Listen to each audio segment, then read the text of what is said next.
네, 안녕하세요. 과학톡 장슬기입니다. 화창한 봄날에 오는 불청객하면 떠오르는 단어는 바로 황사와 미세먼지입니다. 이 불청객들은 우리 건강에도 나쁘다는 얘기가 많기 때문에 이제 굉장한 관심사인데요. 그래서 오늘 과학톡에서는요, 미세먼지와 초미세먼지에 대해서 아주 미세하게 들여다보겠습니다.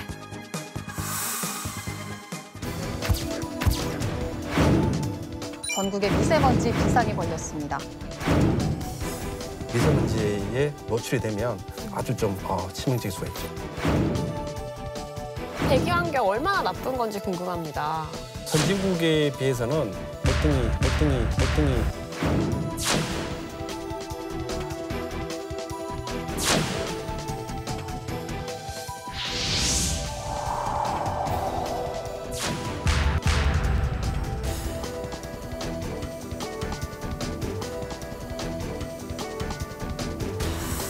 요즘 뉴스에서 가장 사람들이 관심 있는 주제 중 하나가 아마 미세먼지일 것 같습니다. 그런데 미세먼지라는 말도 있고요, 초미세먼지라는 말도 있고요, 또 우리가 옛날부터 들었던 황사라는 말도 있습니다. 어떤 게 무엇인가요?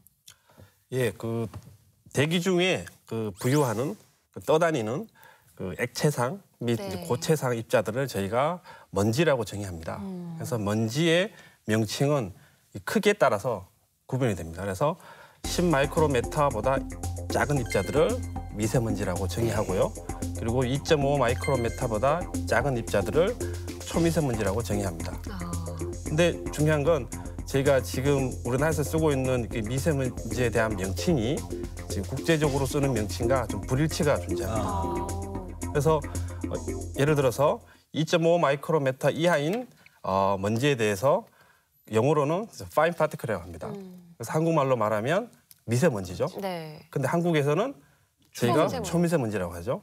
그렇기 때문에 이러한 불일치 때문에 저희가 학계에서 상당히 고민이 많았고 그래서 작년부터 저희 환경부에서 주관을 해서 대기환경학회의 도움을 받아서 지금 그 먼지에 대한 명칭을 지금 개정하는 그 작업을 진행 중에 있습니다. 그래서 잠시 이제 개정안을 말씀드리면 10마이크로메타 이하인 입자들을 부유먼지라 하고요. 부유먼지라 하고 2.5 마이크로 이하인 입자는 저희가 미세먼지, 그리고 1 마이크로 이하인 입자는 초미세먼지라고 지금 변경된 예정입니다. 근데 아직까지 지금 변경 작업에 있고 확정된 것이 아니기 때문에 오늘은 기존의 명칭을 그대로 쓰도록 하겠습니다. 이렇게 좀 헷갈리잖아요. 근데 네. 지금 미세먼지랑 초미세먼지 얘기를 했는데 황사랑 네. 미세먼지들은 어떻게 다른가요? 초미세먼지의 경우 저희가 일반적으로 오염 물질이 대기 중에 직접 배출되는 것이 아니라 네. 대부분 대기 중에서 만들어집니다. 만들어지고 근데 황사 같은 경우는 제가 이제 모래바람이죠. 그렇죠. 모래에서 날아온 거기 때문에 사실 입격이 좀 큽니다. 그렇죠. 그래서 황사 같은 경우는 미세먼지에는 포함되지만 사실 초미세먼지에는 거의 해당이 안 돼요. 그러니까 초미세먼지하고 미세먼지 사이에 존재하는 거죠. 그러니까 이게 그런 것들이 과거에는 문제가 안 됐을 거 아니에요. 산업화가 되면서 그렇죠. 그 현대 사회로 들어오면서 이제 그 문제가 발생하게 그렇죠. 되는. 네, 근데 그 중에서도 이제 그것들이 우리나라에서 좀 이렇게 심각하게 된 외국에 비해서 우리나라의 수준은 어떤가요? 사실 최근에 연구 결과를 보면요, 전 세계적인 이제 초미세먼지의 분포를 보면 사실 한국이 선진국에 비해서는 사실 월등히 좋지 않은 상태입니다. 근데 저희가 인도라든가 중국과 같은 이런 개발도상국보다는 그래도 좀 상대적으로 나은 상태입니다. 예. 아니 근데 궁금한 게요. 그러니까 미세먼지가 산업 활동에 의해서 발생을 한다고 하면 산업 활동을 봄에만 유난히 활발하게 하는 것도 아닌데 왜 봄에 유난히 황사가 그리고 미세먼지가 더 심한 걸까요? 왜 계절적으로 이런 미세먼지에 대한 차이가 있느냐를 저희가 이제 살펴보려면 사실 기류의 영향을 봐야 됩니다. 기상적 영향을. 그래서 바람이 적게 불어서 대기가 정체화되거나 아니면 장거리로 외부에서 많이 유입이 되거나 이런 원인이 이제 고농도의 미세먼지가 나타나는 원인이고요. 그래서 계절적으로 왜 차이가 나냐 살펴보려면 이 계절별로 주로 불어오는 바람이 어느 방향인지를 제가 좀 확인할 필요가 있는데요. 중고등학교 때 다 배웠듯이 저희 겨울철에는 북풍, 북서풍이 불어오죠. 그래서 그걸 기준으로 계절이 바뀜에 따라서 주풍이 이 반시계 방향으로 바뀌게 되죠. 그래서 봄철에는 서풍이나 남서풍, 그리고 여름철에는 남동풍, 그리고 가을철에는 북동풍이 불어오게 되죠. 그럴 때면 저희가 중국이 저희 서쪽에 위치하고 있기 때문에 왜 봄철에 미세먼지의 영향을 고농도의 미세먼지가 많이 나타나는지는 저희가 쉽게 유추할 수가 있을 겁니다. 저는 이제 봄에 이런 역할도 있다고 생각이 돼요. 지금 봄이 되면 그 가물어 가지고 네. 수자원도 사실은 부족해서 농사짓는 물도 이제 확보하는 것도 아주 어려운 상황인데 예를 들어서 이 대지가 그 땅이 건조하면 공기층도 상당히 그 건조할 것 같아요. 그러면은 이제 사실 우리 피부도 이렇게 거칠어지고 그래서 피부에서 생기는 먼지도 많아질 거예요. 맞아요. 그렇네요. 그렇네요. 전문가 말씀 제가 좀 부연 설명을 드리면요. 사실 봄철에 제가 뭐 서쪽에서 기류가 많이 유입된 것도 사실이지만 그보다 조금 더 문제는 이 봄철에 유독 대기가 좀 정체돼서 좀 며칠씩 유지되는 기간이 좀 빈번히 발생해요. 그래서 지금 한번 봄에 보면 이렇게 한 번씩 농도가 높아지면 이게 뭐 3일씩 4일씩 계속 지속됩니다. 그러면 저희가 바람이 그러다가 날씨가 추워지면은 미세먼지가 없어지죠. 그 말은 북서풍이 강하게 불어서 싹 씻겨주니까 미세먼지가 낮아지는 거고. 그래서 그런 게 이제 봄철에 유독 좀 많이 발생하기 때문에 사실 저희가 체감하기에는 봄철이 좀 미세먼지가 많이 높은 걸로 체감할 수 있습니다. 네, 그러면 뭐 이 습도하고는 크게 관계가 없다 그런 말씀이시죠? 습도도 관계가 있죠. 사실 초미세먼지는 여름철에 여름철에 더 잘 생깁니다. 그래서 습도가 높고 온도가 높을 때 화학 반응이 더 잘 일어납니다. 잘 일어나는데 그럼에도 불구하고 이제 봄철에 더 많은 체감은 다른 거죠. 체감은 그러니까 기류의 영향이 가장 크다고 볼 수 있죠. 되게 신기한데 이제 얼마 전부터 몇 년 전부터 뭐 각각 지자체에서 오늘의 미세먼지는 얼마입니다. 뭐 좋습니다, 나쁩니다. 뭐 이런 얘기를 하기 시작했어요. 근데 네. 사실 일반인들 같은 경우는 이걸 어떻게 측정하는지도 모르고 기준도 잘 모르고 있는데 네. 어떻게 측정하는 거고 정확도는 얼마나 되나요? 기류가 계속 변하니까 이걸 측정하는 게 의미가 있나요? 미세먼지 측정에 있어서 가장 기본적이고 가장 기준이 되는 그러니까 표준이 되는 측정법은 사실 미세먼지 무게를 재는 겁니다. 가장 간단하죠.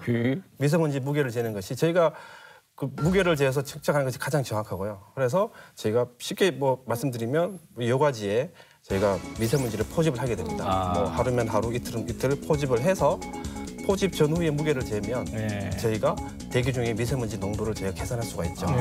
그렇게 되면 저희가 이제 환경부에서는 단위 입방미터당 총 미세먼지 질량이 얼마다 이런 식으로 이제 보고를 하게 되죠. 근데 제가 말씀드렸듯이 이거는 지금 최소 하루 정도는 포집을 해야 되고 또 필터를 넣었다가 뺐다가 무게를 재고 하면 사실 시간도 많이 소요되고 또 비용도 되게 많이 듭니다.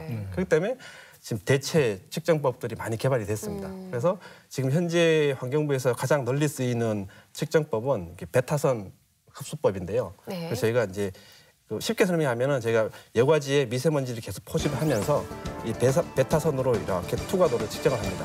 그래서 미세먼지가 쌓이게 되면 이 투과도가 떨어지기 때문에 그래서 저희가 투과한 베타선 세기를 저희가 그 계산을 해서 미세먼지의 농도를 측정하는 방식으로 지금 수행이 되고 있습니다. 거의 그럼 실시간으로 이렇게 농도 같은 걸 알 수 있게 되는 건가요? 그렇죠. 실제로는 지금 뭐 1분 단위로도 농도 측정이 가능하고요. 네. 그래서 아무래도 필터에 포집을 하면서 측정하기 때문에 이 간격을 조금 더 길게 하면 길게 할수록 더 정확한 측정값을 얻을 수가 있습니다. 그러니까 그 이제 공기 중에 대기의 그 샘플 시료를 채취하는 게 굉장히 중요할 것 같은데 우리나라에 그러니까 그런 시료 채취하는 데가 몇 군데나 정도나 있어요?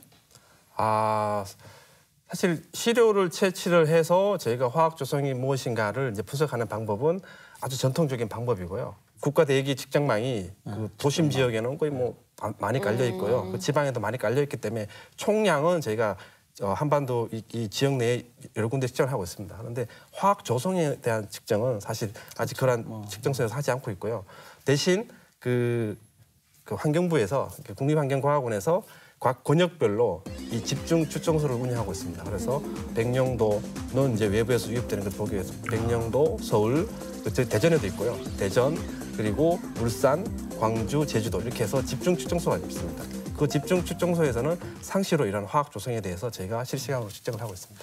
그렇군요. 그러면 이런 측정 방식이 사실 아직 표준화된 것 같지는 않아요. 예. 그래서 국제적으로 비교를 하려고 하면 사실 어려움이 있을 것 같은데 어떤 표준화된 그런 게 있나요? 아까 우리나라가 더 나쁘다고 하셔서 공식화된 무언가 있는지 여쭤보려고요. 사실 국제 비교란 용어가 좀 생소할 수가 있는데요. 그래서 국제 비교라 하면 저희가 각 나라의 그 표준 기관이 중심이 되어서 저희가 특정한 측정 항목에 대해서 이 국제적으로 이 공인을 받는 그런 절차입니다. 그래서 사실 미세먼지에 의해서 저희가 이제 측정값이 국제적으로 공인을 받으려면, 그러니까 저희가 한국에 측정한 값이 뭐 미국이나 아니면 유럽에서 이게 정확한 값이다, 신뢰성 있다, 제가 그 인정을 받으려면 사실 저희 표준기관이 중심이 되어서 이런 국제 비교를 수행을 해야 됩니다. 근데 지금 대기 환경 분야에서 가스상 오염 물질에 대해서는 저희가 국제 비교가 많이 수행이 됐는데, 근데 불행히도 이 초미세먼지나 미세먼지에 대해서는 지금 국제 비교가 진행된 것이 없고요. 그래서 올해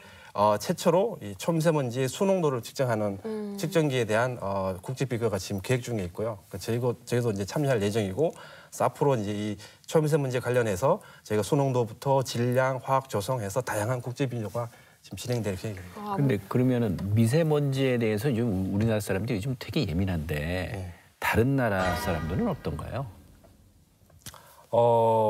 잘 아시겠지만 가장 큰 배출원이 중국이고요. 네. 중국에 저희가 풍화 지역에 위치하고 있기 때문에 저희가 사실 거리상으로 풍화 지역이기 때문에 저희도 영향을 받고 당연히 일본도 영향을 받을 거라고 생각을 하지만, 사실 제가 이제 일본에서 또 공부를 했었는데 사실 일본 사람들은 또 중국에서 배출된 오염 물질이 날라오는 거에 대해서 그다지 크게 영향이 관심이 또 별로 없어요. 왜냐하면 거리가 일본만큼만 떨어져도 사실 이 중간에?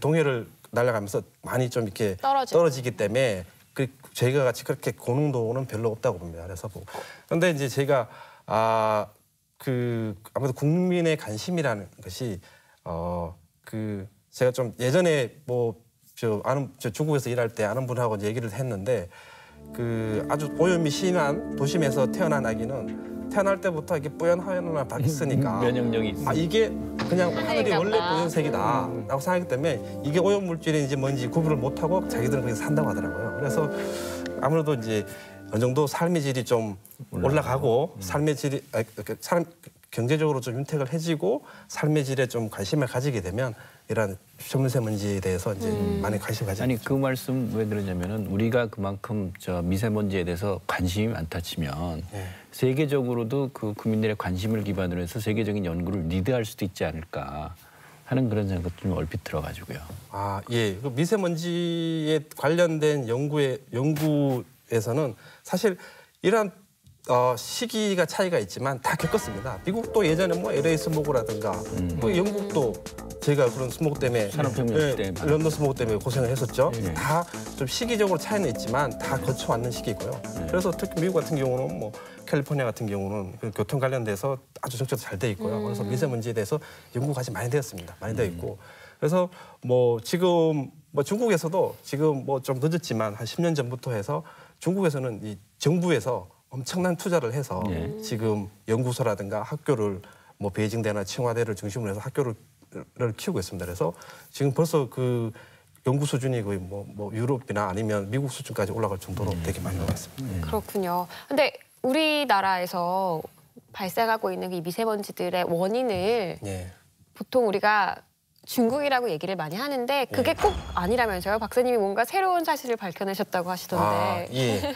제가 작년에 시베리아 산림지역 보면 이게 자연적으로 산불이 많이 일어납니다.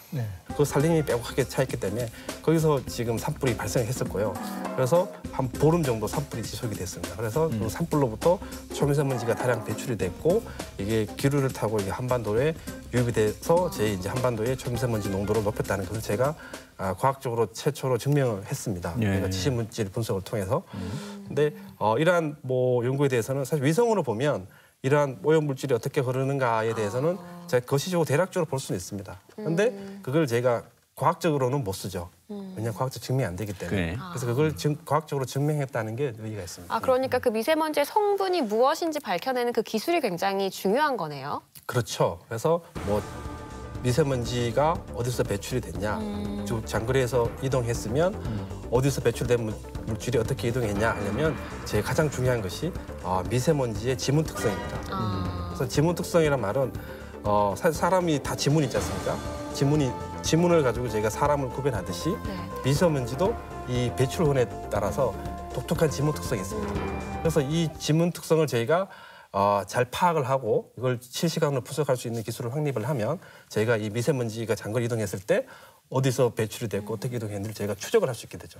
추정을 하면 저희가 추적하는 결과를 기반으로 얼마만큼 날아가는지도 증명할 수가 있고. 그리고 미세먼지 과학 수사네요. 그러니까요. 범인을 잡을 수 있는. 추정 연구가 되게 그러니까 이제 그게 굉장히 미세먼지의 성분에 대해서 미량 성분에 대해서 정확하게 분석을 함으로써 이것이 그냥 황사랑 섞여서 오는 그런 성분이 아니고 산불에 의해서 나온 산림불에 의해서 나온 고성분이라는 독특한 성분, 그 멀리까지 온 아주 극미량을 분석해내서 그것이 이제 증거가 된 거죠, 그러니까. 아니 근데 이런 걸 측정하는 방식을 바이오매스 뭐 이런 게 있고 그게 또 온라인으로 연결해서 실시간으로 된다던데 이게 어떤 시스템인가요? 제가 그 증명할 때 제가 쓰인 방법이 제가 처음에 말씀드렸듯이 각 초미세먼지는 배출물에도 지문 특성이 있습니다. 그래서 바이오매스라 하면 저희가 살아있는 식물들, 네. 뭐 나무라든가 아니면은 뭐 여러 가지 대표적인 나무죠. 나무라든가 아니면 농작물 소각하거나 이걸 제가 바이오매스를 하는데요. 이게 소각을 하면 여러 가지 이제 가스상 및 뭐 입자상 오염 물질이 배출되는데 거기서 배출되는 물질 중에서 그 레벨클로코산이라는 네. 물질이 있습니다. 그래서 이게 단당류의 일종인데요. 그래서 이 레벨클로코산은 그런 바이오매스를 태울 때만 배출되는 물질입니다. 그러니까 대기 환경에서 레벨클로코산이 배출되는 데는 거기 하나밖에 없는 거죠. 그래서 얘를 분석을 해서 추적을 하면 얘는 산불에서 온 것이다. 이렇게 저희가 증명할 수 있는 거죠. 그렇군요. 예. 과학이 정말 범인도 잡고 정말 원인도 잡고 나중에 이제 미세먼지가 국제 분쟁으로 번지게 되면 우리가 누군지 이제 딱 찍을 수 있는 그런 굉장한 중요한 역할을 하신 것 같은데요. 그렇죠. 예. 저희 나중에 그냥 이건 궁금한 건데 탄소 배출할 때 우리 뭐 어디서 얼마 배출하고 어디서 얼마 배출하면 돈 받고 이러잖아요. 네. 그 탄소 교환도 하고 배출 교환도 하는데 나중에 이런 미세먼지도 그런 시대가 올까요? 이렇게 심해지면?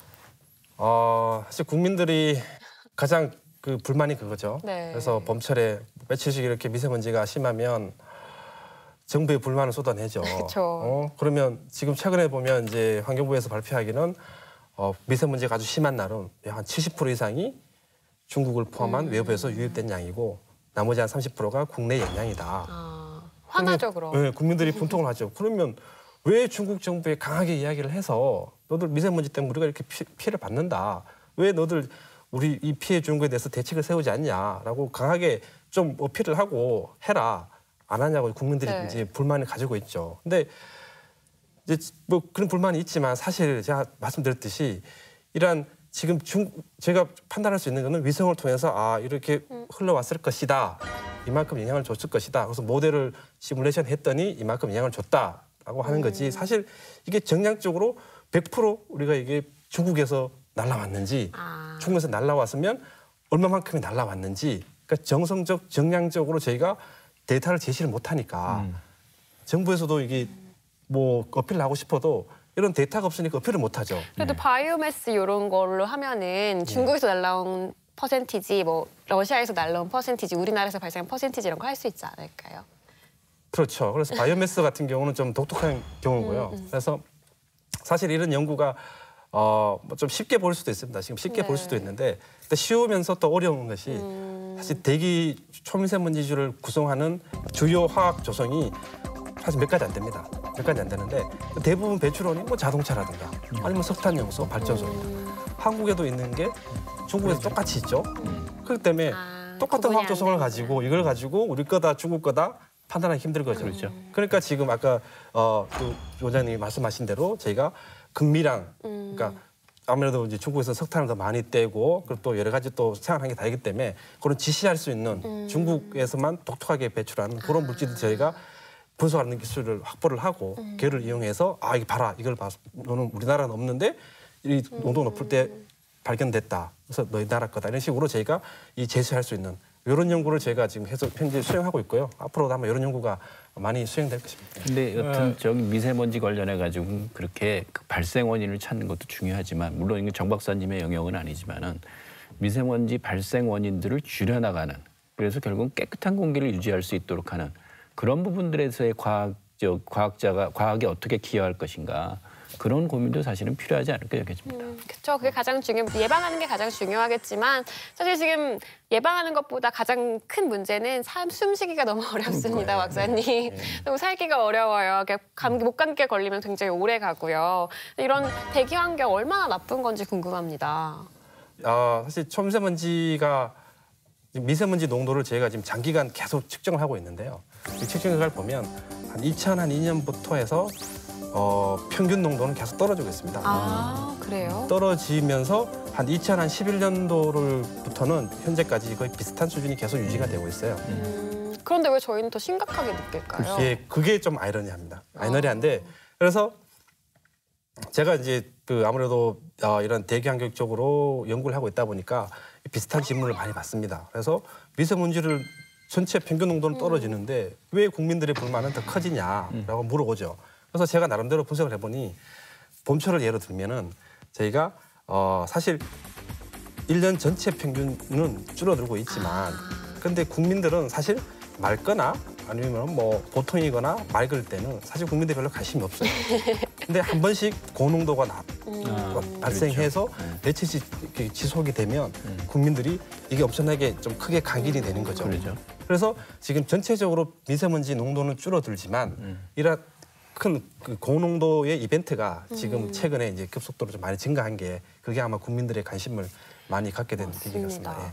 우리 아까 최 박사님은 눈이 아프다고 하셨잖아요. 미세먼지 때문에. 저는 목이 아프고 입이 텁텁하고 물이 자주 마시고 싶어요. 그러니까 건강에 미치는 영향은 어떤 것들이 있을까요? 뭐 건강에 미치는 영향에 대해서는 저희가 뭐 언론 보도에서 워낙 많이 보도가 됐고요. 아무래도 미세먼지는 저희가 미세먼지가 있고 초미세먼지가 있죠. 그래서 미세먼지가 심한 날은 또 잘 아시겠지만 이게 좀 뭐 이런 얘기 해서 될지 모르겠지만 코에 분비물이 좀 많이 생깁니다. 근데 이 분비물이 인체에는 되게 중요하죠. 그렇죠. 왜냐하면 큰 미세먼지들이 코에 코털과 점막에서 다 걸러지기 때문에 인체로 유입되는 먼지의 양은 줄어들게 되는 것이죠. 그렇기 때문에 사실 이런 코에 이런 이물질이 생긴 건 사실 저희 인간들 많이 도움이 되고요.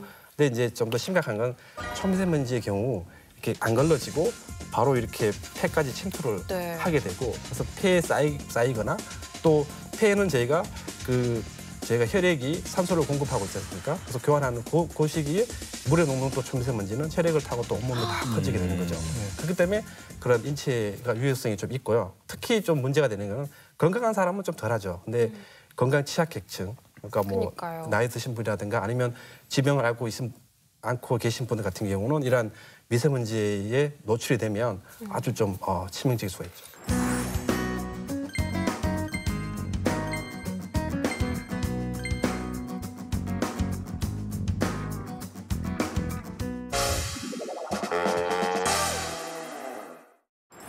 아니 미세먼지 문제가 이렇게 심각해지고 있고 그러면은 이제 정부 부처들도 국민들의 관심도 뜨겁다 보니까 아무래도 그 대응 방안을 고심하고 있을 것 같아요. 근데 환경부도 관련이 있을 거고요. 산업부도 관련이 있을 거고 또 심지어 나아가서는 외교부까지 관련이 있을 것 같은데 어떻게 하고 있나요?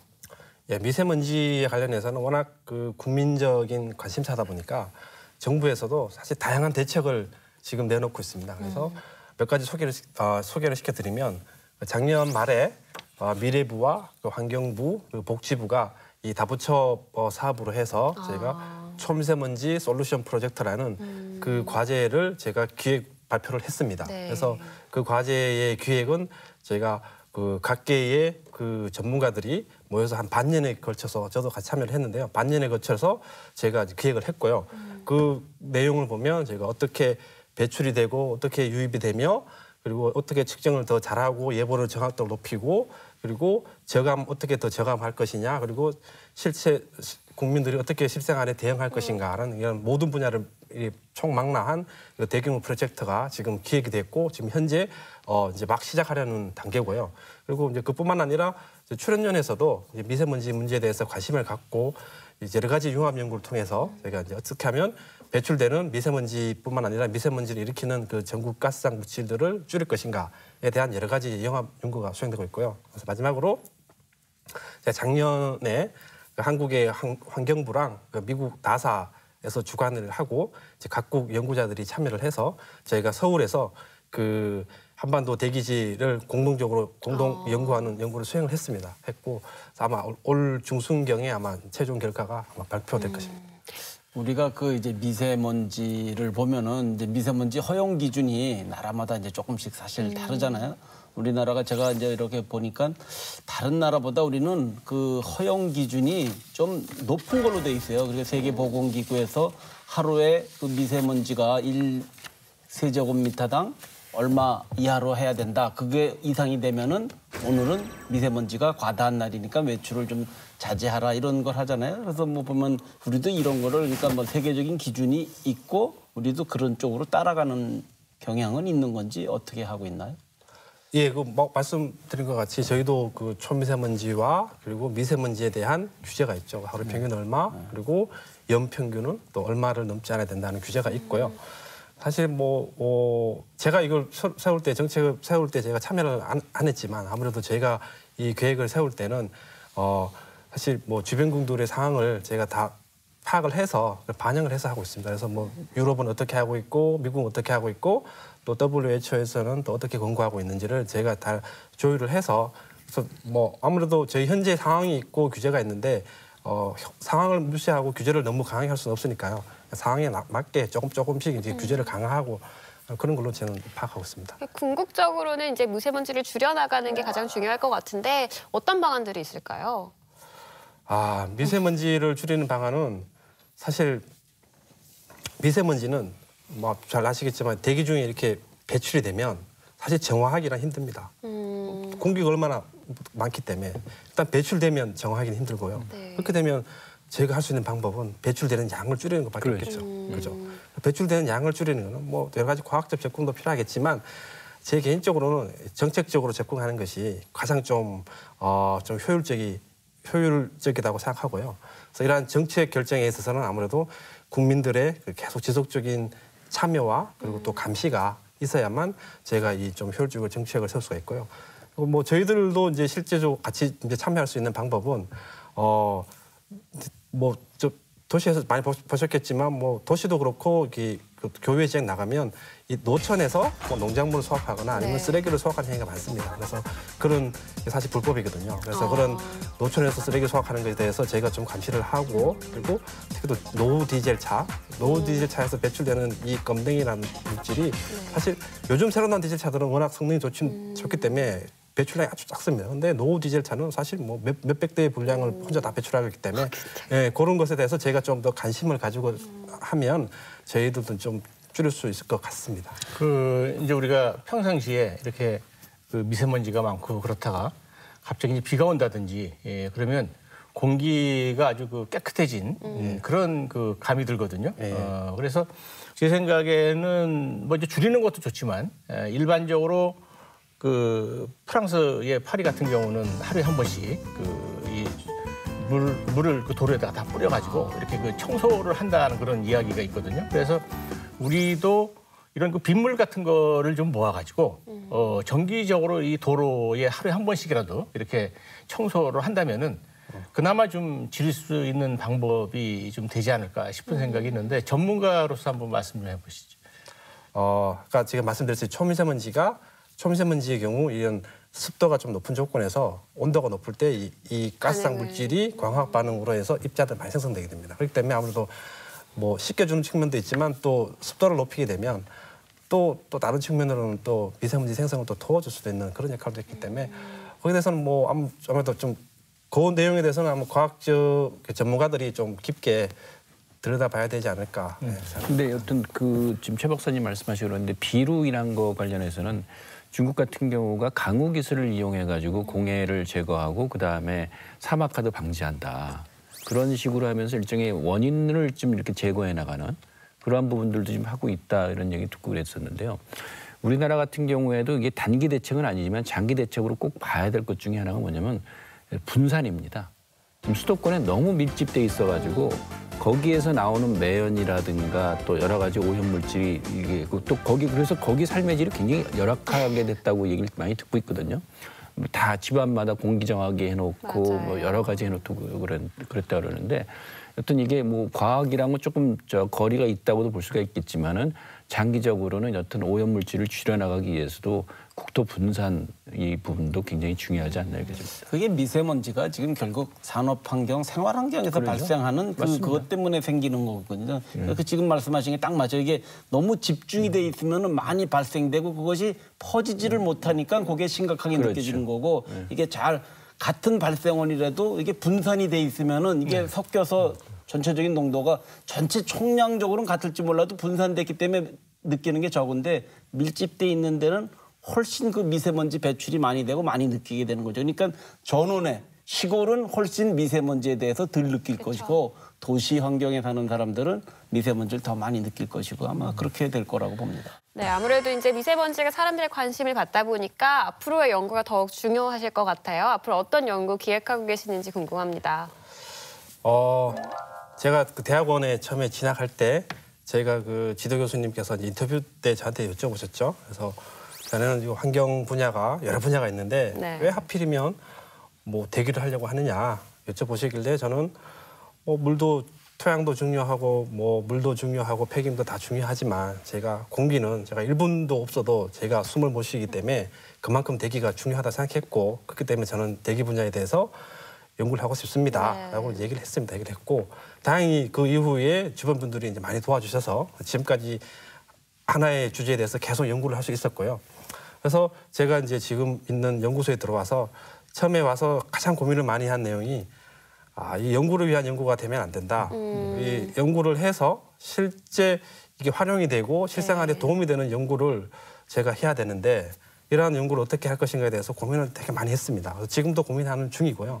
그래서 앞으로도 좀 제가 하는 연구가 제 연구를 기본으로 해서 관련 분야에서 좀 실제 쓰일 수 있고 또 국민들이 좀 궁금해하는 사항이 있으면 그걸 좀 해결해주는 그런 방향으로 제가 연구를 수행하고 있습니다. 미세먼지 연구하시는데 당연히 도움이 될 것 같습니다. 우리 김명수 박사님 오늘 미세먼지 어떠셨어요? 글쎄요, 우리가 이제 미세먼지가 이제 뭐 누차 말씀드리지만 이 산업이 발달하면서 많이 우리가 느끼게 되는 건데 이제 우리가 그냥 생활 속에 실내 공기에 관련돼서 미세먼지를 좀 줄일 수 있는 팁을 뭐 이렇게 생각해 보면은 이를테면 우리가 만약에 청소를 한다. 이럴 때도 청소를 하고서 진공 청소기를 쓰면 또 그 먼지가 또 날아다녀갖고 더 많으니까 오히려 그럴 때는 물걸레를 한다든지 하면 훨씬 나을 것 같고 음식을 할 때도 또 뭐 그런 또 연기가 막 나고 이래서 그럴 때도 반드시 환풍기를 켜고 하면서 바깥에 나가서 생기는 거는 우리가 마음대로 못 막는다 해도 실내에서의 그 미세먼지는 우리 스스로 좀 자기가 조절을 할 수 있는 그런 생각들도 하면서 살아야 이 미세먼지로부터 우리 스스로를 보호할 수 있지 않나 이런 생각이 듭니다. 뭐 저는 이 미세먼지는 당분간 해결하기가 쉽지 않다 하는 생각이 들었습니다. 그래서 미세먼지가 많이 낀 날은 내 몸을 보호하기 위해서 말을 될수록 안 해야 되겠구나 이런 생각을 했습니다. 그러니까요. 오늘 우리 말 많이 하면 안 되는데 많이 했네요. 우리 이석봉 대표님은 오늘 어떠셨어요? 얼마 전에 들은 얘기인데 우리나라 분이 그 독일에 가가지고 공항 앞에서 사람을 기다리고 있으면서 엔진을 켜놓은 상태에서 대기하고 있었대요. 그랬더니 그 독일 사람이 지나가다 문을 똑똑똑 두들기고 당신 여기 왜 이렇게 서 있냐. 그리고 서 있으면서 왜 엔진을 켜놓고 있냐. 이게 환경의 문제가 크다. 그 얘기를 듣고 껐다는 거예요. 그러니까는 그러한 우리는 무의식적으로 특히 우리 그 기관장님들이라든가 또 내지는 이렇게 고위층에 계신 분들의 기사분들 같은 경우 거의 상시적으로 그 켜놓고 대기하고 있는 경우도 많이 있고 또 그렇지 일반인들 같은 경우에도 그러한 환경과 관련해 가지고 그냥 무심하게 넘어가는 경우가 많이 있는데 이렇게 환경 문제가 커질수록 우리들이 좀 더 환경에 대해서 관심을 가지면서 그거를 우리들 스스로가 좀 줄여나갈 수 있는 노력들 그 부분들 좀 많이 필요하지 않을까. 그 말을 딱 듣고 나니까 생각나는 게 이 우리나라는 자동차들이 신호등에 대기하고 이럴 때 시동이 꺼지질 않는데 유럽 차들은 맞아요. 저절로 꺼지고 움직이면 다시 시동이 다시 걸리고 이렇게 그게 이제 배기가스를 줄이기 위해서 배출가스를 자동차 배출가스를 줄이려고 하는 거거든요. 아마 우리 환경부에서도 아마 그런 것도 좀 정책적으로 예, 그 부분이 고려를 해야 저도 되지 좀 않나. 알아봤었는데요.